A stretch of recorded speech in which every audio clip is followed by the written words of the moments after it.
বাড়িতে এমন আত্মীয় আছে যারা কোনো রান্নাতেই নুন ঝাল খুঁজে পায় না। আজ আমাদের বাড়িতেও ঠিক এমনই একজন জ্যাঠামশাই এসেছেন। চ্যালেঞ্জটা হলো এমন কিছু বানানো যা খেয়ে উনি অন্তত একবার বলেন, বেশ হয়েছে তো।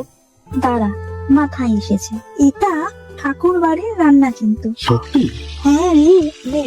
এবার প্রথমে চিকেনটাকে নুন আর গোলমরিচ মাখিয়ে হালকা ভেজে তুলে নে। বেশি কড়া করে ভাজবি না, জ্যাঠামশাইয়ের দাঁতের অবস্থাটাও তো ভাবতে হবে। নুন কিন্তু একেবারে বুঝে দিতে হবে। রান্নার সময় কিন্তু আর নুন ব্যবহার করব না, মাংসের থেকেই নুন বেরিয়ে গ্রেভিতেও ছড়িয়ে যাবে। এবার একটা বাটিতে টক দই, আদা রসুন বাটা আর কাঁচা লঙ্কা কুচি নিয়ে একটা স্মুথ মিক্স বানিয়ে নে তো।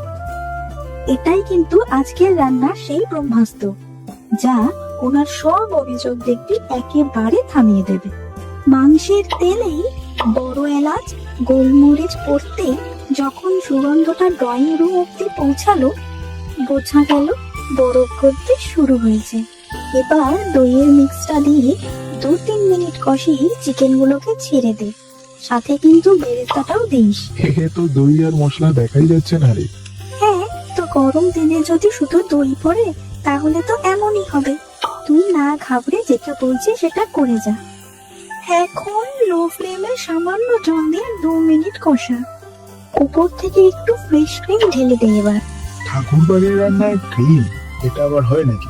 হ্যাঁ, ভুলে যাচ্ছিস কেন? তখন তো ব্রিটিশ রাজত্ব, চিজ, ক্রিম, স্প্রেড এইসব তো পাওয়া যেত, শুধু মূল্য একটু বেশি।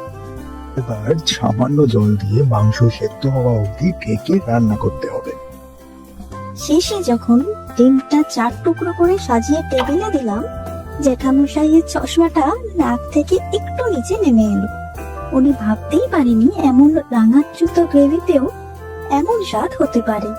বিশ্বাস করুন, প্লেটটা একদম পরিষ্কার।